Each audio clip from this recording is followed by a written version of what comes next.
Disfunciones en la tiroides y los múltiples síntomas que tenemos en el cuerpo cuando hay disfunciones, que para mí son en efecto dominó las disfunciones. Hay un órgano que funciona mal, una glándula que funciona mal, entonces quiere decir de que eso, estas son fichas que van cayendo por todo el cuerpo. Le llamo efecto dominó. La patología tiroidea, hay una explosión de patologías tiroideas. Cuando hay una disfunción a nivel de la tiroides, repercuten en muchos órganos. Es como una telaraña de relaciones que tenemos que ir viendo. El tema es cómo nos sentimos. Muy buenas nuevas, Mauricio, un placer. Nuestro encuentro, nuestra charla. ¿Cómo estás, Gracias. Nicole? Todo bien acá, encontrándome con mi equipo, en mi emprendimiento, con un montón de mujeres y también hombres que están transitando disfunciones en la tiroides. Y bueno, yo te veo hablar un montón sobre la tiroides en estos últimos tiempos y quería saber qué es lo que pensabas con respecto a este crecimiento en las patologías que hay con respecto a la tiroides en nuestra sociedad, en nuestra civilización actual. Bueno, es una patología que en realidad dentro de lo que se llama la transición epidemiológica, eh, hasta hace 30, 40 años, 50. Bueno, es como que predominaban las patologías infectocontagiosas, y esto que se denomina transición epidemiológica es esa transición hacia un aumento en las patologías crónicas. Son patologías que se perduran en el tiempo y que tienen ciertas características. Bueno, estamos dependiendo del lugar donde vivamos. Y dependiendo también el lugar del planeta, podemos tener como una caracterización, pero generalmente también tenemos un mapa más o menos globalizado de esto, eh, bueno, el aumento desmedido de la obesidad, el aumento de las enfermedades cardiovasculares, patologías como el cáncer, que en realidad, bueno, tienen que ver con un cambio en la forma de la que estamos viviendo. También en la forma en la que nuestro sistema nervioso se para ante ciertas situaciones, en la que estamos sometidos a una cantidad de estímulos muy importante en este último tiempo, no solamente, bueno, visuales, auditivos, informativos, pero también tóxicos. Y también tiene que ver con un cambio en la forma de cómo comemos, Ujú. de cómo el modelo productivo ha cambiado y poblaciones que han estado adecuadas a cierto tipo de alimentaciones ancestrales durante un montón de tiempo han cambiado. Nuestros genes prácticamente no cambiaron en la historia de la humanidad, no ha cambiado nada, pero el contexto cambió muy rápido. Y esto va a producir un montón de patologías, y en el cual la patología tiroidea, hay una explosión de patologías tiroideas, y después también entender desde el abordaje cartesiano de que no hemos aprendido, mecanicista, que nos han enseñado, por el cual hemos sido formados tanto profesionales de la salud como también los pacientes, porque en realidad los pacientes también estamos formados dentro de ese modelo. Entonces, el abordaje que tenemos es un abordaje puramente, bueno, la tiroides, tenemos un poco la TSH alta, valores que son prácticamente, eh, es un valor generalmente grandes, o sea, un valor de 4,5, 6, 5, 6, ya se puede tomar una decisión. Pero en realidad eso significa que es el área debajo de la curva, donde en realidad las personas ya tienen síntomas. Muchas personas, generalmente lo que se ha visto es que en realidad todas esas personas que tienen valores, por ejemplo, de ese parámetro, porque hay muchos parámetros, eh, desde un enfoque convencional, para tomar decisiones, se eligen esos valores prácticamente ahí. En realidad lo que se ve es que la media tiene valores de 2,5. normales. Entonces, ¿qué pasa? Hay valores de personas que tienen síntomas o sintomatología con 3,2, 3,5. Entonces, pero desde un abordaje holístico, esto es un rompecabezas porque esta glándula tiene relación con todo, tiene relación con diferentes órganos, hay receptores en todos las células prácticamente del organismo. Entonces, cuando hay una disfunción a nivel de la tiroides, repercuten en muchos órganos y hay muchas, es como una telaraña de relaciones que tenemos que ir viendo. Y desde la medicina, o sea, desde una visión cartesiana, que es la que nos hemos aprendido, es solamente poner una hormona tiroidea y ahí terminó la intervención desde clínica y bueno, el tema es cómo nos sentimos y generalmente las personas se sienten, hay depresión, hay mucho problema digestivo, hay una relación muy importante con el intestino, hay una relación con adrenotiroidea, hay una relación con el hígado, hay una relación con la luz, con los ritmos circadianos, con la temperatura. Entonces, bueno, me parece que está relacionado con todo, con prácticamente todo.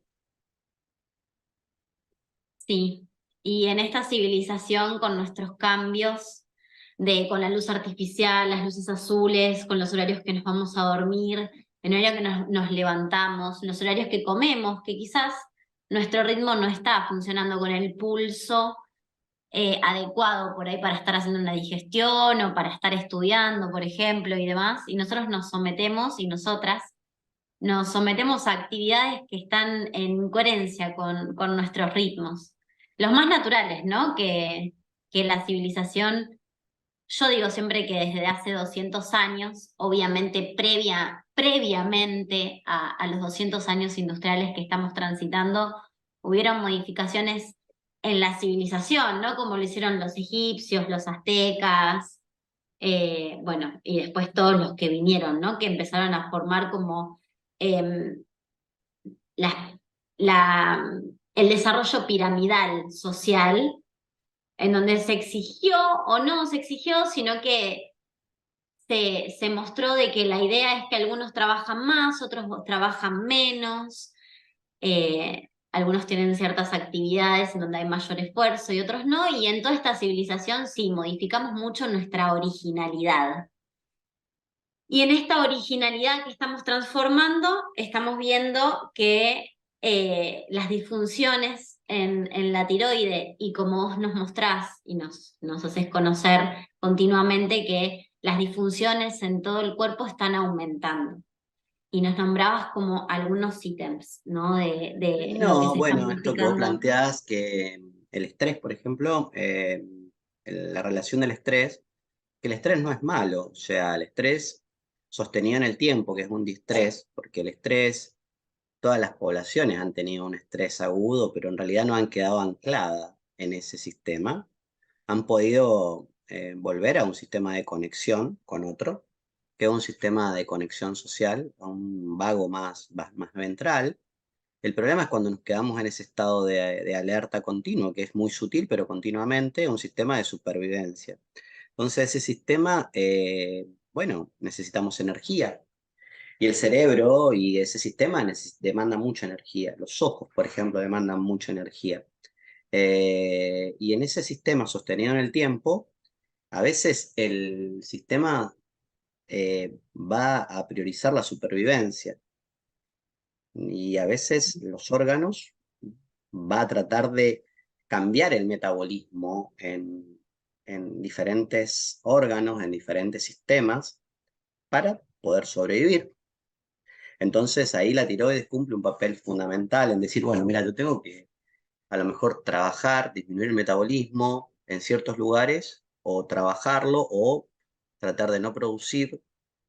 Esto es un ejemplo. En realidad, el estrés crónico, dietas inadecuadas, falta de ejercicio, las hipoglucemias o las hiperglucemias son fundamentales en la conexión adrenotiroideo. Mm, Y vos fíjate que este tema de la conexión que tiene la tiroides con el intestino es muy importante porque hay una relación directa con el estómago, que a veces las personas que generalmente tienen problemas tiroideos tienen problemas digestivos.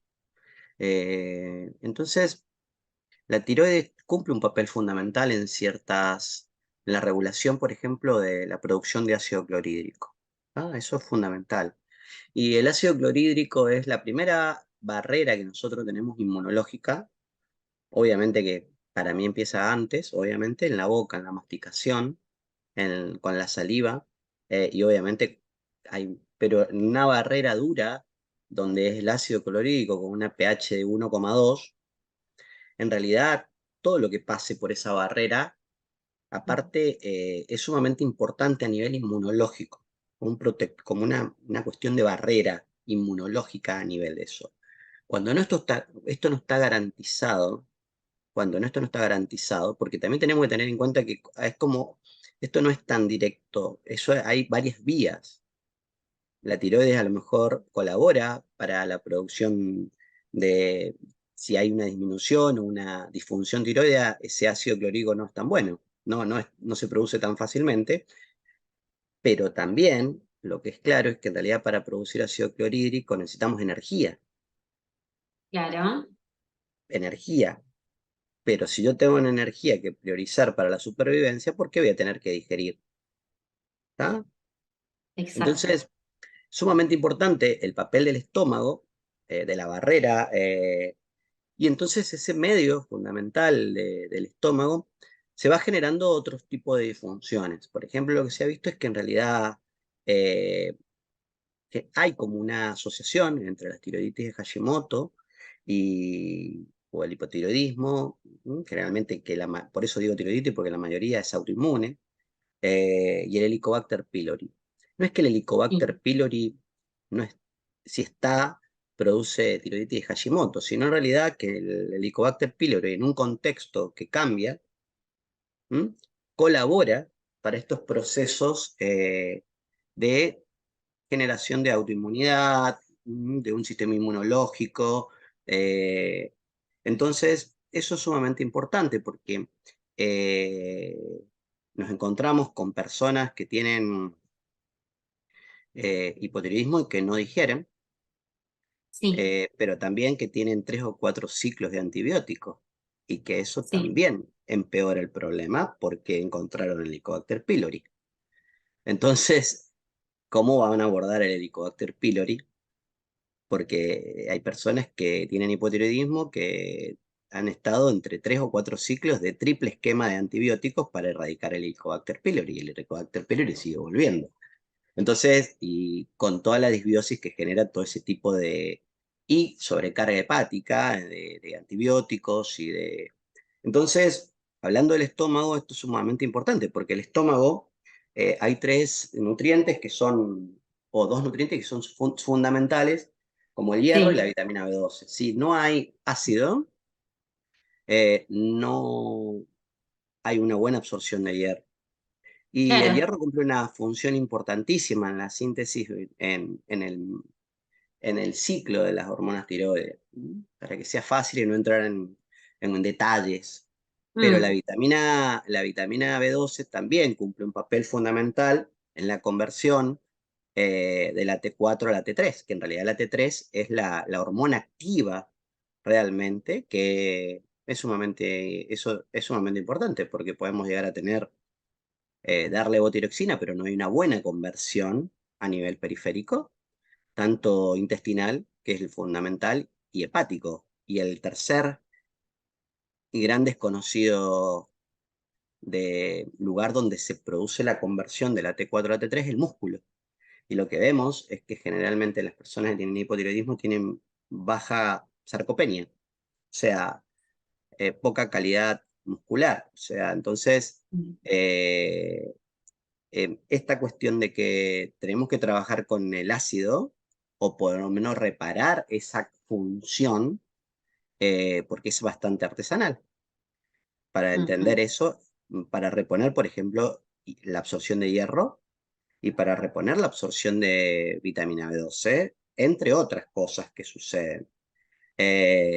Y en este problema del eje intestinal, esa poca, estamos yendo a la parte bien de arriba del aparato digestivo, pero Sí. la tiroides cumple también una función en la bilis, en la contracción de la vesícula biliar. Entonces, Mm. yo hice un posteo hace poquito sobre esto, para que vamos a encontrar que la mayoría de las personas, antes de hacer un diagnóstico de, de hipotiroidismo, porque tenemos que hilar fino, vamos a encontrarnos litiasis vesicular. Entonces podemos sospecharlo porque en realidad la contracción de la vesícula depende mucho de las hormonas tiroideas, y si hay una baja producción, hay mucho barrio biliar. Pero esto es también interesante que está relacionado también con la contracción del intestino, porque el intestino necesita como el complejo motor migratorio, y todo el intestino necesita como es eléctrico, la musculatura lisa, y nos encontramos con pacientes con constipación crónica. Ujú. Constipación crónica, y eso es porque en realidad no hay una buena estimulación a nivel eléctrico y a nivel de la musculatura del aparato digestivo. Ujú. Entonces, obviamente que influyen muchas cosas, el estrés, el ritmo circadiano que se juega, no solamente esto, hay toda una cuestión conductual, hay una cuestión también de hábitos, hay una cuestión de la alimentación que se va sumando a este proceso, y en el cual ese paciente también, cuando es muy típico encontrarlo con un sobrecrecimiento bacteriano, o sea, con un SIBO a base de bacterias, o sea, de arqueas o metanógeno. Para los que Sí, no altura saben, bueno, intestino delgado.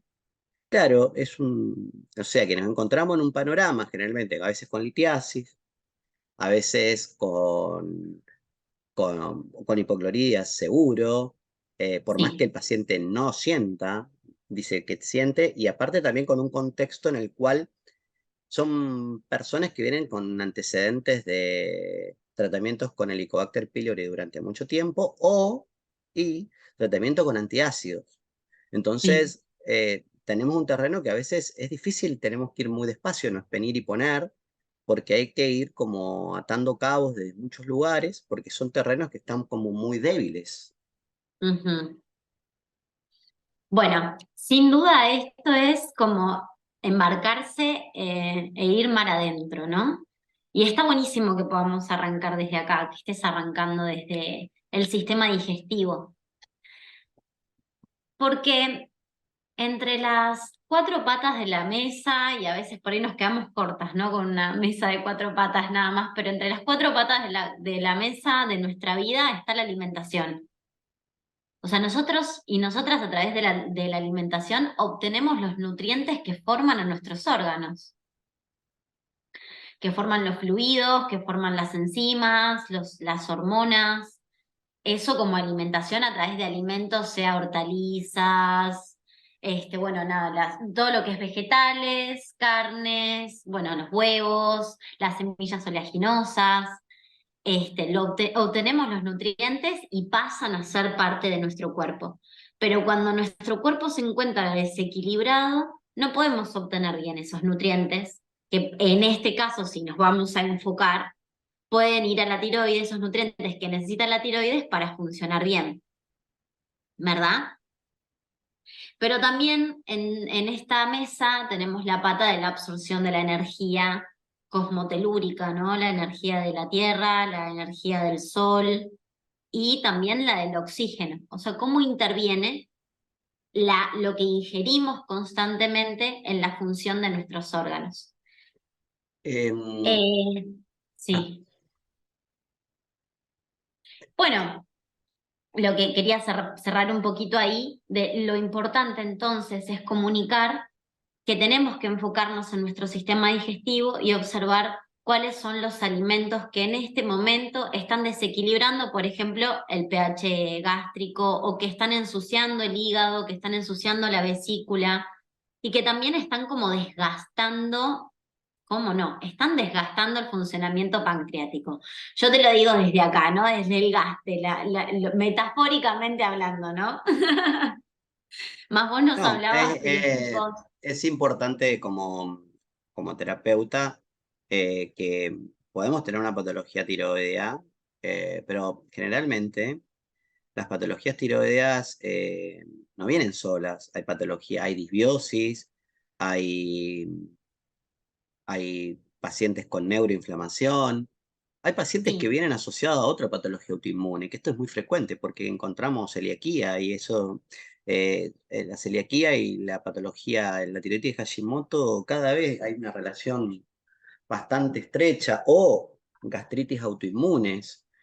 sí, Entonces, es cambiar el paradigma de cómo vamos a abordar desde la autoinmunidad o desde el proceso inflamatorio y no desde un hipotiroidismo solamente. Entonces, es cambiar el pensamiento cartesiano a un pensamiento sistémico. Y entonces en esto es como poner como terapeuta a veces, es tratar la individualidad de esa persona, porque podemos tener dos patologías iguales en dos pacientes y es totalmente diferente el abordaje. ¿Por qué? Porque tienen historias diferentes, porque tienen un contexto diferente, familias diferentes, trabajos diferentes y a veces la misma estrategia no funciona, no funciona. Entonces, a lo mejor hacemos alguna dieta de eliminación con algún trabajo de sostén hepático o regular el eje y no, a algunos les funciona y tenemos que cambiar el formato y en otros tenemos que ir por otro lado. Mira, yo hace sí. mucho tiempo era bastante estricto con la alimentación, era muy rígido con la alimentación. Y después fui como aprendiendo, pero a base de ver muchas personas con las mismas patologías y tener resultados y aprender de que podía ser más flexible, de que en algún momento podía tener más flexibilidad si lograba que, por ejemplo, trabajar más el sistema nervioso Claro, o regular la resiliencia de ese paciente, porque la mayoría de los pacientes o que tienen patología autoinmune, una mayoría, o patología inmunológica, o lo que nosotros tenemos que lograr, o la mayoría de los pacientes que tienen patologías crónicas, lo que nosotros tenemos que hacer es tratar de lograr una flexibilidad del sistema nervioso autónomo. O sí, sea, porque hay un sistema nervioso autónomo que es sumamente rígido y cuando logramos eso vamos a lograr una flexibilidad inmunológica, una flexibilidad metabólica y una flexibilidad emocional. El tema es que en estos momentos eso tiene que ir como las capas de una cebolla, ir de a poco. eh, y es como ir amasando la arcilla para saber, bueno, dónde puedo ir primero, cómo puedo ir haciendo, porque es como un rompecabezas. Lo que vos me planteabas de la alimentación, bueno, hay datos muy duros con el tema de la tiroides de Hashimoto, el hipotiroidismo, en relación, por ejemplo, al gluten. El gluten es principalmente yo cambiaría el tema del gluten, sino más que todo el trigo moderno. O sea, el trigo moderno, porque no es solamente el gluten, sí. es el trigo. Hay un montón de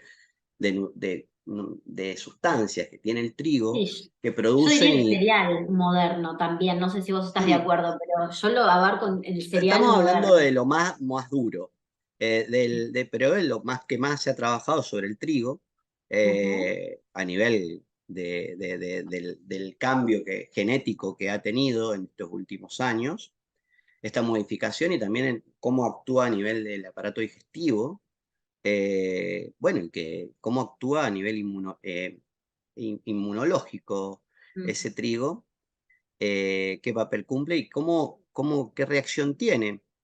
Son múltiples a nivel del mimetismo, de lo que podemos hacer a nivel de la tiroides.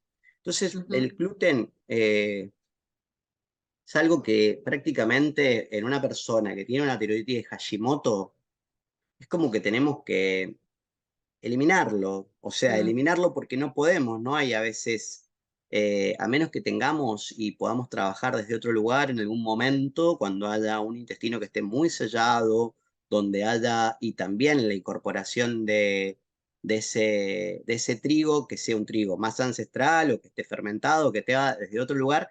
Estamos hablando de lo que se puede hacer cuando las cosas están bien, ¿no? No estamos hablando a lo mejor en pequeñas porciones, porque también eso lo hemos dicho, o sea, Mm. porque también en lo que hemos visto es que a veces las personas que hacen dietas de eliminación necesitan un poco de tolerancia o de hormesis, y eso ya es un detalle, eso es para hablarlo solamente de esto, porque a veces cuando hacemos Sí, estas dietas de eliminación, y el paciente viaja y está durante un montón de tiempo o hace y come algo que tiene, qué sé yo, es como un proceso de intoxicación que produce.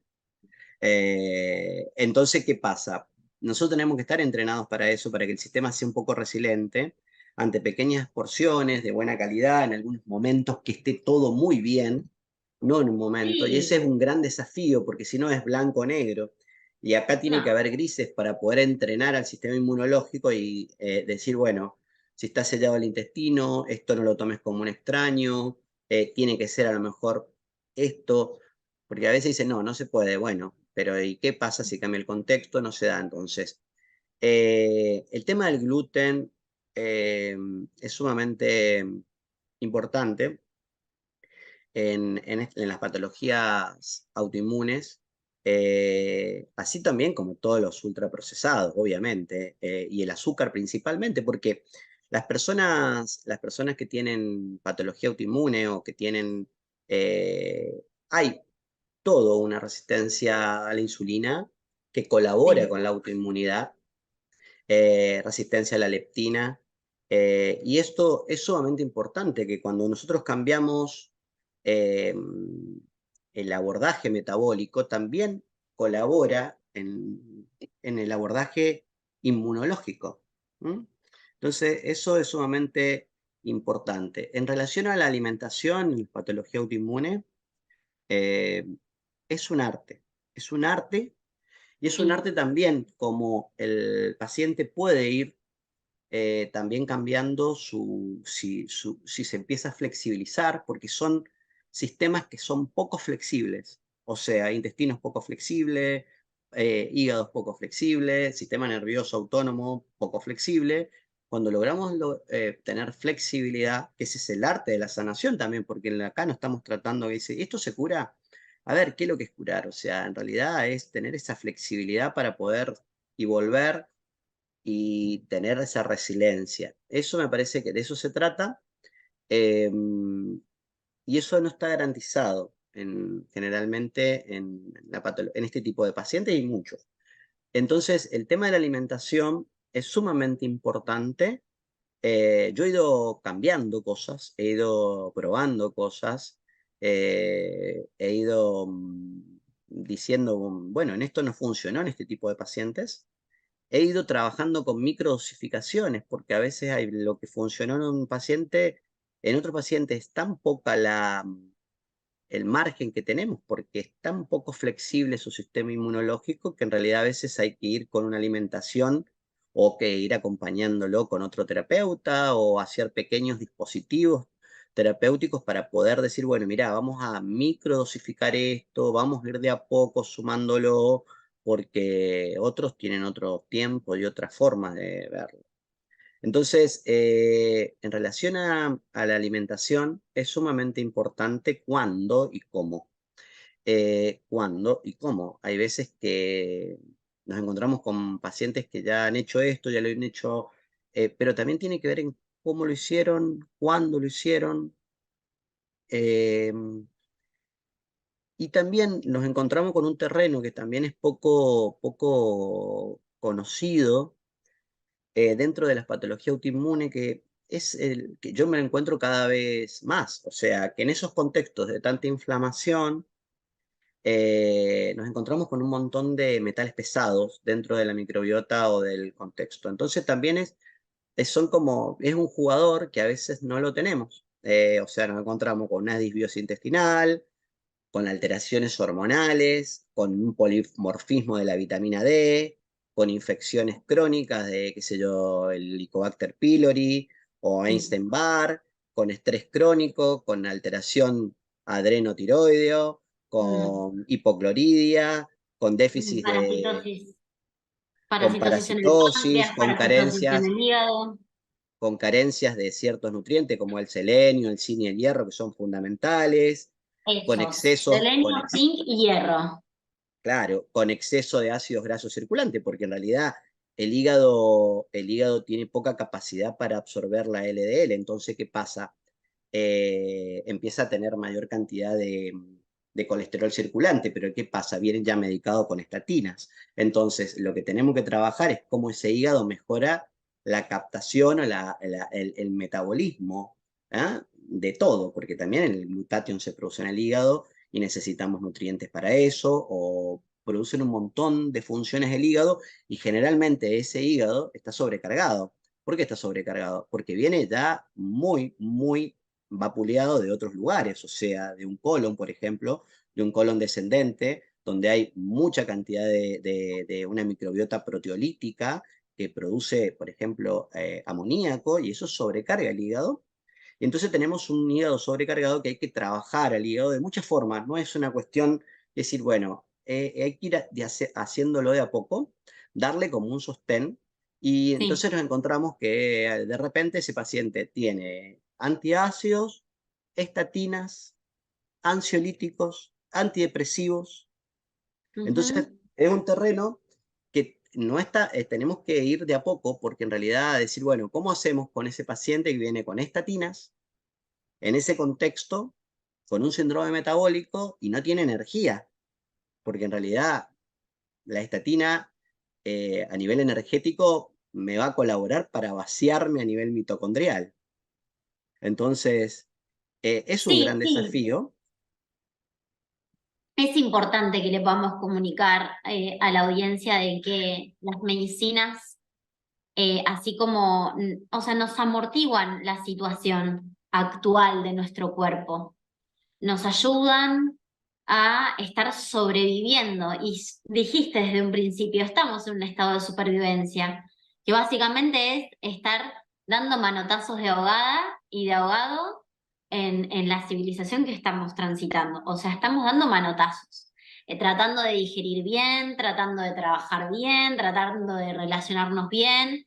Entonces, estamos bajo un estrés en donde quiero hacer como foco acá como para darle un marco a esta parte de la conversación, en donde este estrés está perjudicando a nuestro sistema digestivo, o sea, en la forma que comemos, en la forma que digerimos, los microorganismos de todo el tracto digestivo, y a todo eso le tenemos que sumar entonces ahora la ingesta de esas medicinas que nos ayudan a sobrevivir, más no nos solucionan el problema.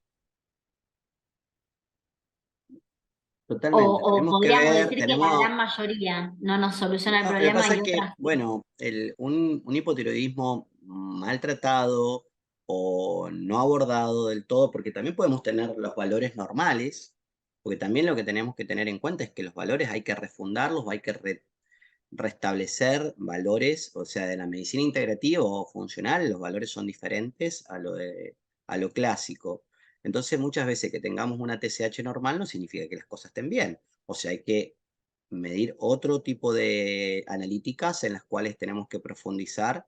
Y eso también es importante, porque cuando hablamos con pacientes que vienen medicados, dicen, no, no, pero si yo tengo todo bien, está todo bien. ¿Y cómo te sentís? Ah, no, tomo para esto, tomo para lo otro, tomo para lo otro, no duermo.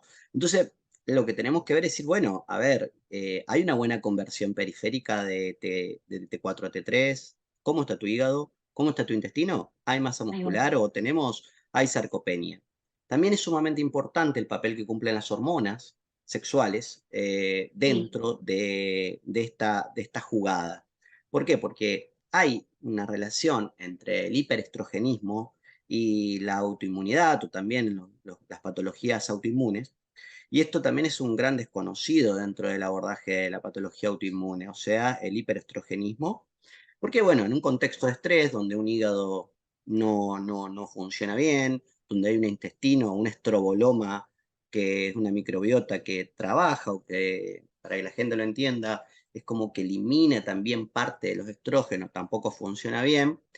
Hay un predominio de estrógenos dentro del organismo, pero también con una sociedad en la cual está llena de tóxicos, de plásticos, donde hay de pinturas,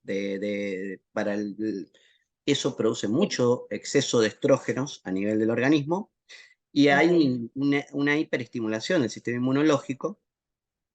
Entonces, es sumamente importante también abordar eso cuando nosotros trabajamos, cómo podemos descongestionar ese hígado, cómo podemos trabajar, porque generalmente nos encontramos cuando estamos con estas patologías, y analizamos, decir, bueno, ¿cómo ha sido tu menarca? O sea, la primera menstruación, o cómo han sido tus menstruaciones, y me decís, no, siempre tengo menstruaciones abundantes, menstruaba mucho, Mm, y bueno, y el déficit de hierro que tenemos, que te estábamos planteando, que era sumamente importante para sí. estas conversiones, o que era fundamental para la hormona tiroidea, bueno, ahí tenemos un déficit de hierro. ¿Por qué? Porque hay menstruaciones abundantes, pero también vienen los pacientes y dicen, bueno, pero también tengo miomas. Ah, pero también tengo mama fibroquística. Mama fibroquística. Y lo que me está diciendo eso es que hay un hiperestrogenismo. También puede ser un hiperestrogenismo relativo, porque también hay una caída de la progesterona. Y la progesterona dentro es bastante sensible al estrés. Es muy sensible al estrés, pero también, bueno, con toda la sobrecarga que tenemos de tóxicos, de cuestiones externas, colabora mucho. Entonces, esto es fundamental, trabajar el tema del hiperestrogenismo, pero también del papel de la menopausia dentro de las patologías autoinmunes. ¿Por qué? Porque cuando nosotros tenemos a veces como un brote, no un brote, como si fuera como hay como un despertar de algo mejor de una patología autoinmune, bueno, en un embarazo, por ejemplo, eh, que aumenta y dice, bueno, me diagnosticaron el embarazo hipotiroidismo, bueno, porque cambia todo el contexto, en ese caso bajan a lo mejor un poco más los estrógenos y sube más la progesterona, pero también en la menopausia, porque hay un desajuste, hay un cambio hormonal, hay un cambio que también es importante, no es que los estrógenos sean malos, en realidad a veces hay que regularlos, hay que ponerlos, hay que dar soporte. Entonces, las alteraciones hormonales, porque también lo que nos encontramos es que este contexto es porque tenemos una sobrecarga hepática muy importante, porque el Volvemos al paciente o hígado. viene con este hiperestrogenismo, pero también viene con anticonceptivos. Ujú. Entonces, al venir con los anticonceptivos, porque tenían dismenorrea, entonces se lo frenaron, tuvimos otro problema a nivel de Sí. la tiroides y del transporte de ciertas sustancias que hace que los anticonceptivos no me permitan ver ciertas cosas. Entonces, me parece que es importante ponerlo en contexto. Generalmente todo lo que hablamos nosotros se ve en un proceso de trabajo, no se puede ver en una sola consulta, porque si no, No. esto es entender que es como un mapa. ¿M? No se le puede decir, bueno, mira, vos no tenés que tomar más anticonceptivo, ¿no? Porque en realidad viene y dice, ¿cómo? Me dijo que sí, a mí tal terapeuta me dijo que sí. Yo no digo que no, o sea, solamente entender qué papel está jugando en este contexto. Eso era, a eso quería llegar. O sea, amortiguan un poco nuestro estado de supervivencia más. ¿Cuál es el problema? ¿Qué es lo que está pasando? Y nada, bueno, estamos en el sistema digestivo y también en el sistema reproductor. Y eh, hablaste del hígado, nuevamente lo nombraste, y volví al microbioma del colon que al principio dijiste que, que segrega amoníaco y que eso también termina afectando al hígado, Cuando ¿verdad? nosotros tenemos un exceso de una microbiota proteolítica, o sea, Mm, que tenemos una microbiota proteolítica, o sea, el problema es cuando hay un exceso, es mínima esa microbiota proteolítica, generalmente está en el colon descendente. Y en el colon ascendente hay una microbiota más sacarolítica, una microbiota que produce butirato, que ese butirato cumple un papel muy importante desde reparación de la barrera, en la inmunidad, antiinflamatorio, son los ácidos grasos de cadena corta, estando el butirato, el acetato y el propionato, pero principalmente el butirato, a nivel estamos hablando de microbiota. El tema es que el amoníaco, obviamente, el amoníaco se puede ir a través, se le agrega un protón, y se puede ir como amonio y se elimina por la orina, pero después también tiene un ciclo a través del hígado, pero cuando eso sobrecarga el hígado en un contexto inflamatorio y Claro, en un no. contexto de estrés y en un contexto de no dormir y en un contexto de todo, el hígado, ese contexto, entonces muchas veces trabajar a nivel de la alimentación no solamente sellando, porque es importante sellar el intestino, que eso no hemos Sí, hablado, pero en realidad sellarlo, mejorar el ácido, sellarlo, pero también tratar de regular esa microbiota proteolítica que colabora para que eso se sobrecargue, que se sobrecargue. Entonces muchas veces, por eso es tan importante también qué le voy a dar, porque a lo mejor ese paciente, en ese contexto, si yo hago a lo mejor, le doy carne de mamífero, en ese momento no es la mejor opción por más que yo le saque los cereales. ¿Por qué? Porque voy a aumentar la carga, hay que digerirla. Doy un ejemplo, no significa que no se pueda, pero en realidad necesito tener una buena cantidad de ácido para poder digerir una carne de mamífero y entonces tengo que ir viendo qué tipo de proteínas o de qué calidad estamos hablando voy a incorporar porque tiene que tener con qué digerirlo. Dar en qué momento, porque obviamente hay una patología autoinmune, yo por ejemplo no soy muy partidario de dar carne de mamífero, ujú. porque bueno, el ácido neuramínico, tenés que tener un gasto energético importante para poder, en otros pacientes a lo mejor sí, pero en este Sí, caso no. muy a la par como Entonces, con el cáncer también, o sea, lo vengo escuchando también cómo se labura a nivel elegiría, alimenticio. porque también es dinámico esto, elegiría otras cosas. Porque lo que también Ujú, tenemos que entender es que hay un problema, más allá de eso, también a nivel energético. Otra cosa que es muy importante en estos pacientes es que en realidad tenemos que tener estímulos horméticos. Son pacientes que no toleran el frío, no toleran nada. sí, O sea, porque hay un problema. O sea, en realidad la hormona tiroidea tiene un papel fundamental en la evolución, en la termorregulación, nos da energía. sí. Pero bueno, pero eso en un contexto evolutivo, lo que sucede es que en un contexto evolutivo esto funcionaba muy bien. Nosotros nos movíamos, por eso es tan importante a nivel inmunológico el ejercicio. Cualquier cosa, Ujú. caminar, es muy inmunorregulador el ejercicio. Eh, y en un paciente de este tipo, mucho más, mucho más. Pero también es importante saber cuándo empezar con qué, pues no vamos a empezar con un HIIT o con un ejercicio de alta intensidad en un paciente que no tiene energía. O No, sea, no, entender, no, suave. bueno, pero lo que parece obvio no es obvio a veces. Ah, sí, sí, sí, sí. Entonces, pero corríamos, había una temperatura determinada, esa tiroides necesitaba estar activa, nos daba energía, pero a la noche la temperatura disminuye y esa tiroides baja la producción o cambia. ¿Pero por qué? Porque también baja la temperatura. Entonces, pero acá cambia el contexto, seguimos igual, el paciente tiene frío. O sea, entonces hay un proceso trabaja con la termorregulación y cuando hay un problema tiroideo, ese proceso no está garantizado.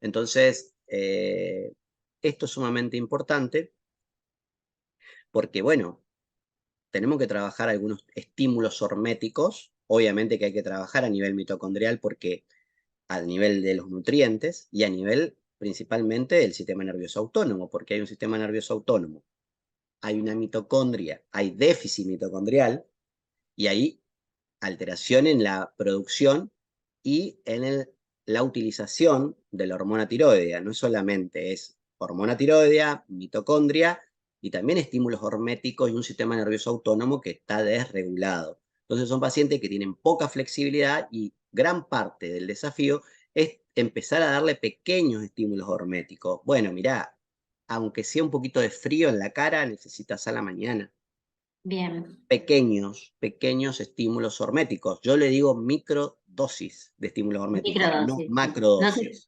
No hace falta meterse en una piletita ya con hielo, sino que por ahí Yo pequeños estímulos. pienso que haciéndole un método Wim Hof de entrada a un paciente con una patología autoinmune no regulado no sería la mejor opción hasta que tengamos una microdosificación.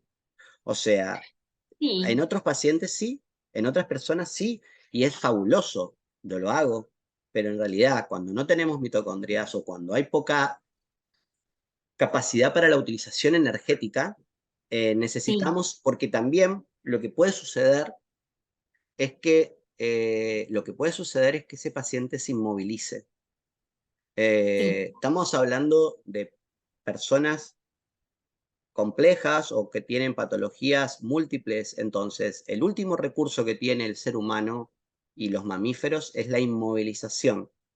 Y los reptiles también. O un proceso sea, de trauma. claro, es la inmovilización, nos paralizamos.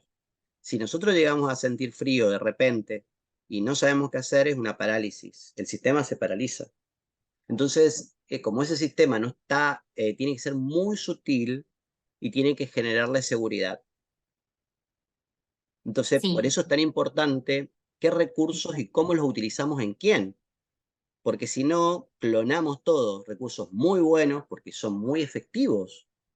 El tema es cómo los ponemos en esas personas que están totalmente desreguladas, porque son estímulos horméticos naturales que han existido durante miles de años en un contexto totalmente disfuncional. Entonces, ¿qué pasa? A veces nos encontramos decir, bueno, hay que meterse al agua, hay que hacer esto, hay que hacer otro, hay que correr descalzo, y no, porque eso hay que microdosificarlo, porque esa persona no tiene flexibilidad y podemos llegar o a que se paralice el sistema o a que haya una utilización de energía que no sepamos qué hacer con esa energía. exacto. Entonces, esto me parece que es el desafío como terapeutas de cómo utilizamos esos estímulos horméticos que son muy potentes y que a veces no los damos, porque en realidad esos pacientes no tienen flexibilidad. O sea, cualquier cosa les genera incomodidad.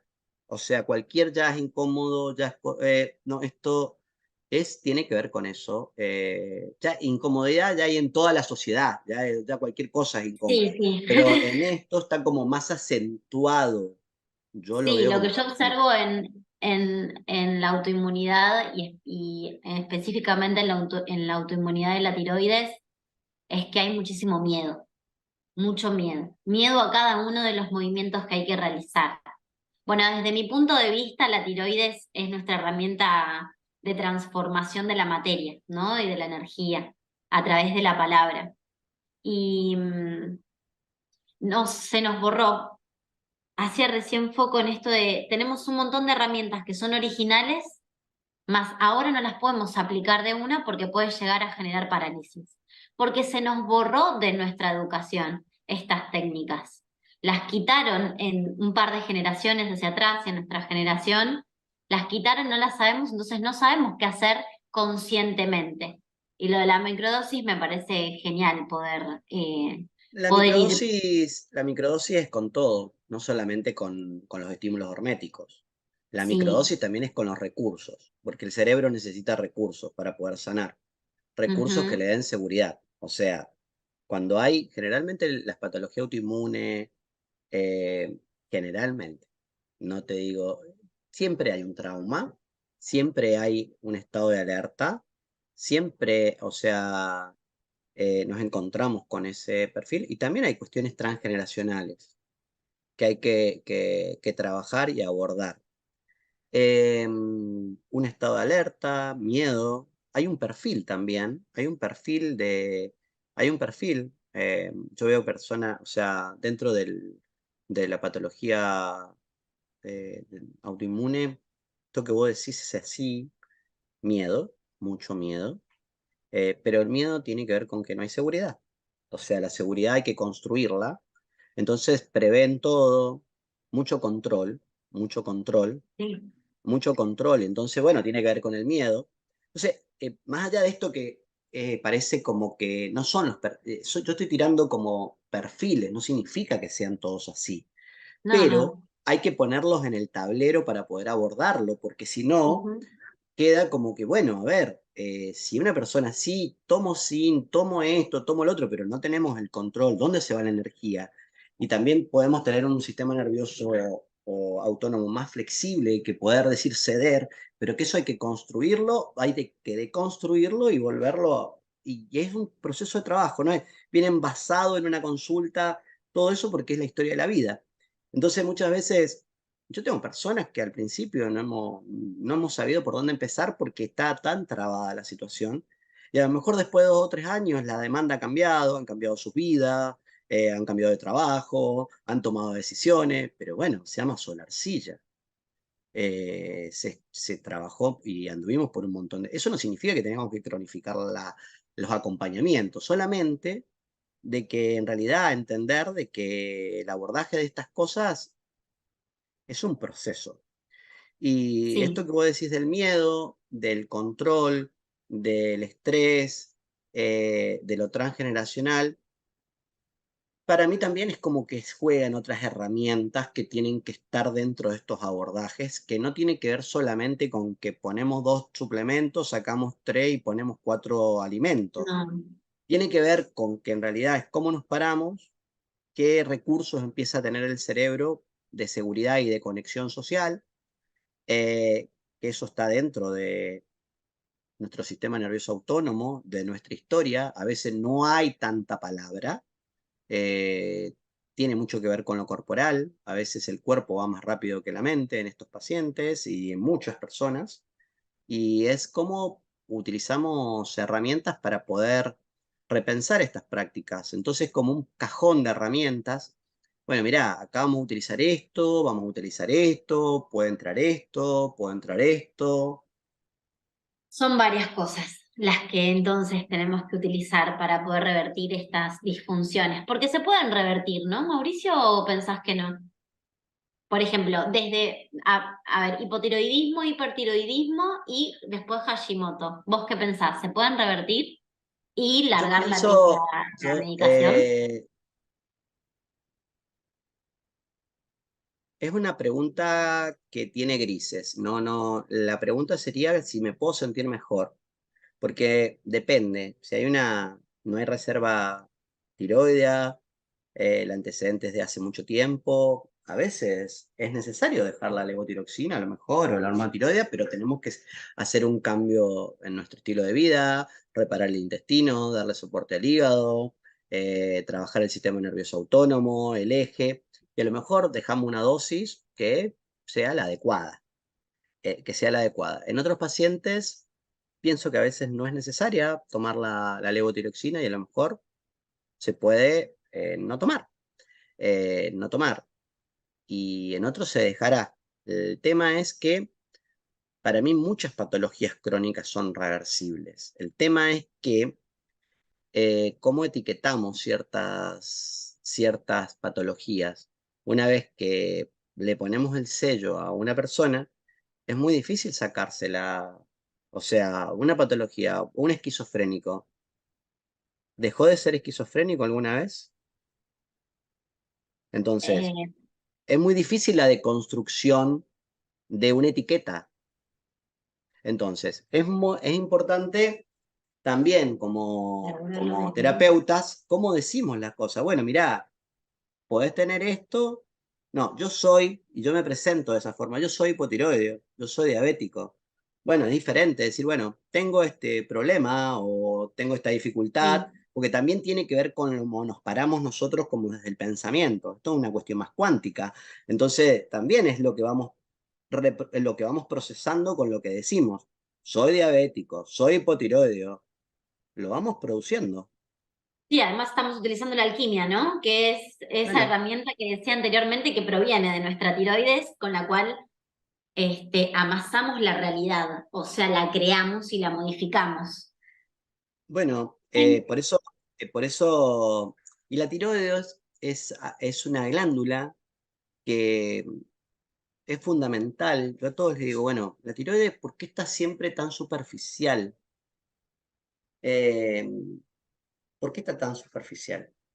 Yo le digo, tiene mucho que ver con la luz. Nosotros tenemos que, tiene mucho que ver, la luz cumple una función fundamental, la luz solar. Entonces es importante que cuando amanezca, la tiroides nos pongamos, no solamente que nos den los ojos, sino que nos den el cuello. sí. Entonces, esto es sumamente importante si entramos en otro terreno, que es para otra entrevista, todo el tema de cómo influye la luz en esto eh, y en la tiroides. Entonces, esto es sumamente importante porque la luz solar en la tiroides, en la mañana principalmente, cómo exponemos el cuello, cumple un rol fundamental, está muy superficial. Entonces, hay receptores, más allá también del estímulo que entra por los ojos, de la vitamina D, de los receptores de vitamina D, que hay alteraciones en los polimorfismos de la vitamina D, pero el papel que Sí, tiene el microbioma que tenemos que tener. ujú, el papel que tiene la luz solar, los ritmos circadianos y en la tiroides es fundamental. Entonces, para quien se pregunte si esto se puede revertir, específicamente nuestro foco en realidad tiene que estar en cuáles son los cambios que tenemos que hacer en nuestra rutina, que son esenciales. Esos cambios que nos lleven a la originalidad del ser y modifiquen un poco esta industria en donde estamos ingiriendo, y quiero renombrarlos para recordarlos porque para mí son muy importantes, en donde estamos ingiriendo esas toxinas constantemente, las industriales, ¿no? La radiación, los metales pesados, bueno, agrotóxicos, plásticos y demás, eh, que van desregulando, y acá quiero hacer una ruta nuevamente, van desregulando, por ejemplo, el ácido estomacal. Quiero decirlo así para que lo entiendan las personas, ¿no? Seguro. Que nos van a estar escuchando. Estamos en un Y idioma muy fácil y estamos tratando de ser muy, muy fácil, ¿no? Esto no es una sí, clase magistral, es una charla para poder romper o poder ir por diferentes lugares para que la sí, gente entienda obvio. otra mirada. Porque hay un montón de personas que se están cuestionando o que al menos llegan a nuestros Instagram por ahí sin saber nada, y se cuestionan, ¿no? Pero ¿cómo? Entonces, ¿algo está pasando en mi cuerpo? ¿Esto no es que es un padecimiento y una mala suerte? No, no es un padecimiento y una mala suerte. En realidad es que no estás ingiriendo luz o la cantidad de luz necesaria solar, la cantidad de luz solar necesaria para el funcionamiento de nuestro cuerpo y para la segregación de las hormonas, para que se regule nuestro ritmo circadiano. Y cuando hablamos de regulación de ritmo circadiano, obviamente es una super materia, pero interviene en un montón de bichitos en los intestinos, que regulan las hormonas, que segregan hormonas, que funcionan con nuestro sistema nervioso, y Mauricio, vos nombraste un montón nuestro sistema nervioso. Yo Es lo de la no, luz, sí. no, que la pregunta, eh, siempre me hace una pregunta. ¿Y esto, yo dejaré de tomar la pastilla? Bueno, mirá, yo tengo muchas personas que tienen patología autoinmune o tiroides y no están con levotiroxina. La tenemos con Sí. otros suplementos o con otras cosas. Y la que tiene que estar también es preguntarse, la que está, es si han disminuido los síntomas, si mejoró hago caca bien, si me siento bien, si me siento con energía, porque esa es la pregunta. Uno pregunta si, a ver, ¿de qué te sirve disminuir la pastilla o la medicación si te sentís mal? O sea, o no estás bien. O sea, el objetivo acá es cómo me siento y qué capacidad tengo para afrontar o para poder estar en la vida. O sea, entonces, porque si es necesario, pero desde otro lugar. Entonces, la idea es decir, bueno, ¿cómo te parás? ¿Cuáles son tus prioridades? ¿Disminuyeron cómo está tu piel? cómo está tu ánimo, haces caca, cómo está tu intestino, cómo comes, cómo estás o sea, dejaste de hacer infecciones urinarias, o sea, eso me parece que es lo fundamental para poder decir que estoy mejor. Entonces, yo a modo de síntesis hago como unas preguntas. Sí. Eh, Siempre le pregunto, bueno, como terapeuta, o sea, me pregunto si hay adecuado aporte de precursores para la síntesis de hormonas tiroideas, si tiene tirosina, hierro, selenio, si hay hipocloridia, si tenemos Helicobacter pylori, si hay otra patología autoinmune, porque muchas veces hay patologías autoinmunes que se Ujú. superponen. ¿Cómo Sí, que está la puede ser relación? deshipoxia, que es algo muy común y la Claro, gente porque a no. veces hay varias. ¿Cómo está el cortisol? Y eso tiene que ver no solamente medirlo, sino cortisol con la DEA, que es una hormona muy importante, la relación Sí, relación en cortisol, si es adecuada, y eso tiene que ver el ritmo circadiano, tiene que ver cómo me paro, tiene que ver cómo está la función hepático-biliar que hablamos, cómo está eso, la conversión periférica de T4 a T3 y la absorción de vitaminas liposolubles. ¿Eh?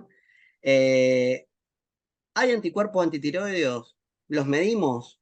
¿En qué momento? Porque una vez que se midieron y no tenemos, no significa que no tengamos autoinmunidad, porque a lo mejor el sistema inmunológico estaba tan apagado y era tanta la inflamación que no pudo haber una reacción inmunológica, a lo mejor dieron negativos, pero después dan positivos. ¿Hay historia de inflamación crónica de bajo grado? ¿Lo puedo medir? ¿Lo puedo medir? Y lo puedo trabajar semiológicamente, porque esto es un tema que es sumamente importante, semiológicamente. Lo mido, no, estoy bien. No, lo toco, lo palpo, ganglios, abdomen, sí, pelvis, linfático. sí, sí, ¿Hay esto exposición a toxinas medioambientales? ¿Hay eso, metales sí, pesados? ¿Tiene diabetes el paciente? ¿Tiene antecedentes de diabetes o hay un síndrome metabólico? ¿Hay signos de disfunción mitocondrial? ¿Hay medicamentos que interfieren en la función de las hormonas tiroideas?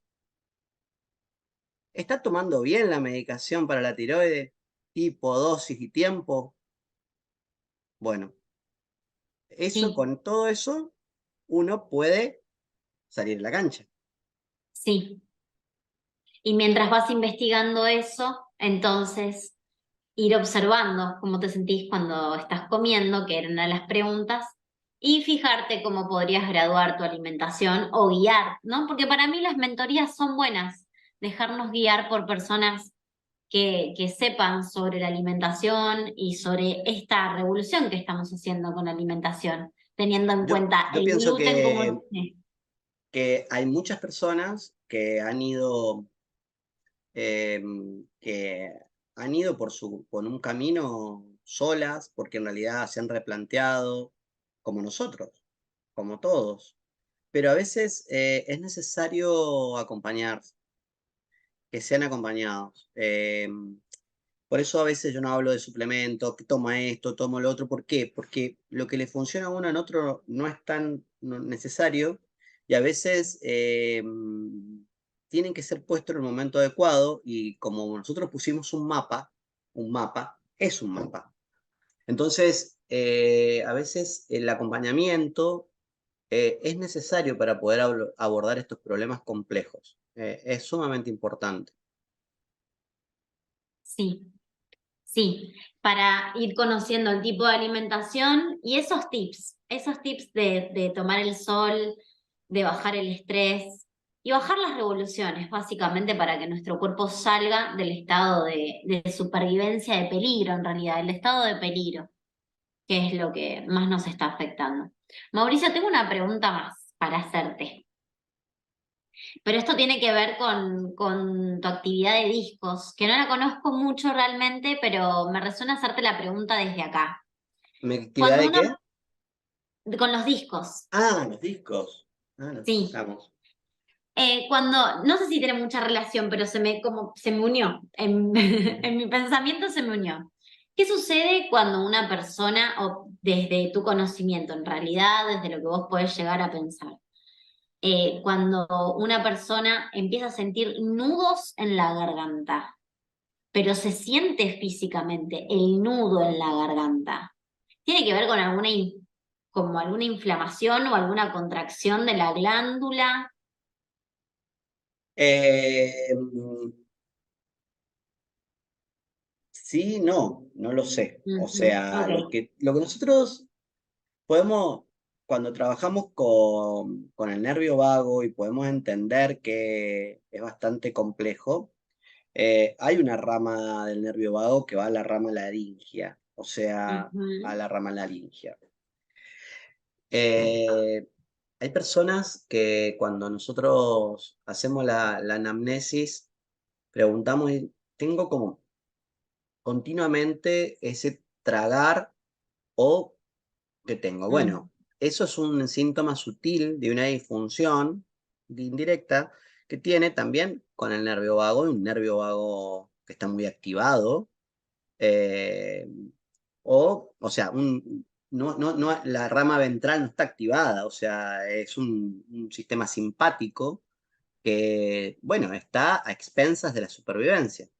Entonces, cuando nosotros tenemos, y después, bueno, tiene que ver está con la bien, no te hago parálisis, tiene supervivencia, que ver con sí. la parálisis porque estamos hablando dependiendo qué, porque en esto hay grises.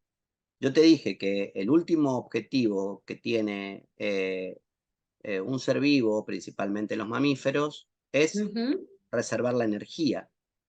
Y si hay un susto o hay miedo y no hay recursos, me quedo paralizado. Y a veces la voz no sale. Está, la voz no sale. No hay voz, no hay nada. Como otras personas, a través de un trauma o una situación de estado de alerta, desarrollado, son tartamudos o les dificulta el habla. Mm, Entonces, esta zona tiene mucho que ver, pero también tenemos que ver que el cuello dentro de la evolución es muy importante, porque primero que a- pasa el nervio vago es sumamente importante, pero después sí. también que está un paquete vasculonervioso muy importante y también está casi un tercio de la cantidad de ganglios linfáticos que tenemos en el organismo están en el cuello.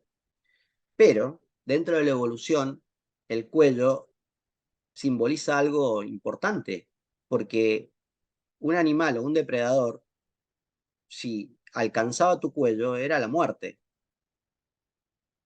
¿o no? Entonces el cuello se contractura, se tensa ante la supervivencia. Entonces, eh, cuando nosotros tenemos un cuello, por ejemplo, rígido, tenemos que palpar el esternocleidomastoideo y tenemos que palpar también el trapecio. Entonces, que son los dos músculos que están inervados a nivel del sistema nervioso central. Los otros dos, Ujú, todo el músculo que están debajo de las cervicales, toda esta zona sí. está a través de la espina. O sea, pero todos estos dos músculos, pero son dos músculos que se tensan, pero vienen de arriba. Y eso tiene que ver con los sentidos. Tiene que ver con los sentidos. O sea, ¿qué entra de información por mis ojos? ¿Qué entra de información por los oídos? Y que entra también información por el gusto, porque en realidad, dependiendo nuestra historia, hay personas que el centro más importante o el ojo de Horus del nervio vago son los ojos. ¿Por qué? Porque a partir de los ojos entra mucha información que asocia el cerebro con peligro y a partir de eso el sistema se pone rígido, se pone tenso y el paciente no se, o la persona no se da cuenta, pero hay otras personas que lo desarrollaron de otra forma. Por ejemplo, en el autismo, nosotros tenemos que decir, bueno, ¿qué pasa cuando hay una persona que tiene mucha sensibilidad al sonido? O sea, una persona autista tiene una sensibilidad al sonido que no la tenemos nosotros, a lo mejor. ¿Y por qué? Porque en un mundo peligroso, tener y escuchar el sonido a lo mejor permitió sobrevivir. ¿Mm? Y en otras personas, el gusto les desarrolla una sensación de, porque ciertos alimentos, tenemos que acordarnos que en un mundo, en la historia de la humanidad, comer algo, a lo mejor no sabíamos si era veneno o no. Teníamos que ir probando en la naturaleza las cosas. Sí, Entonces, también no, es que, a ver, no era seguro. Entonces, ¿qué papel cumplió el sabor o los alimentos en su historia de su vida? sí. Es preguntarse, porque tiene que ver con la historia, tiene que ver con nuestra historia. Y esto tiene que ver con el sistema de tanto el sabor, los ojos, el olfato, son órganos Mm, sensoriales que se relacionan con el sistema vagal. Entonces tiene que ver que si hay peligro y no hay seguridad, se desarrollan ciertas cosas. Entonces, lo que la pregunta, el cuello simboliza muchas cosas. mm, Entonces, la palabra, lo no dicho, no poder hablar. Entonces, esto es sumamente importante lo que me preguntaste, porque en realidad tiene múltiples, o sea, podemos ir por muchos lugares con esto. mm. Bueno, pero trajiste al nervio vago y eso me gustó, porque ya Bueno, nos metiste ahí y nos relacionaste con el sistema nervioso. Bueno, Mauricio, hay un montón de preguntas igual que llegan de todos lados sobre lo de la tiroides, pero estoy muy contenta por nuestra charla. Te agradezco un bueno, montón. espero que haya servido. Me parece que estuvimos por muchos lugares. Sí, estuvimos por muchos lugares, pero dimos un lindo panorama como por este primer lugar que para mí es simple, que es el tema de nuestra digestión.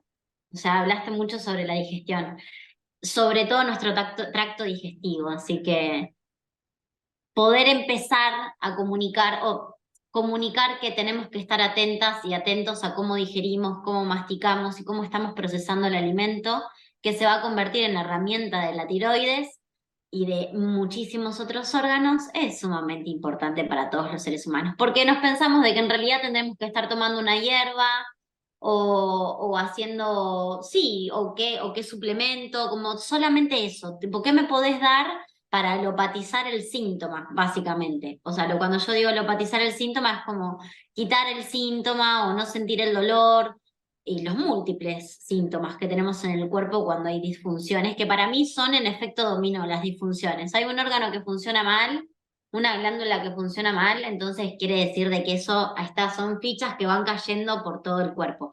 Le llamo efecto dominó. Pero tener en cuenta esta herramienta, la herramienta digestiva, para mí es súper simple, porque es el comienzo, y no alopatizarla. O sea, no que como para, ¿cuál es el alimento para mi tiroides? ¿Cuál es el alimento para las hormonas? No, no. En realidad es poder equilibrar la segregación de la bilis, el ácido estomacal, el estancamiento hepático, la disbiosis intestinal a nivel delgado y obviamente la microbiota intestinal a nivel intestino grueso. Bueno, gracias, Mauricio. No, gracias a vos. Gracias por el conversatorio.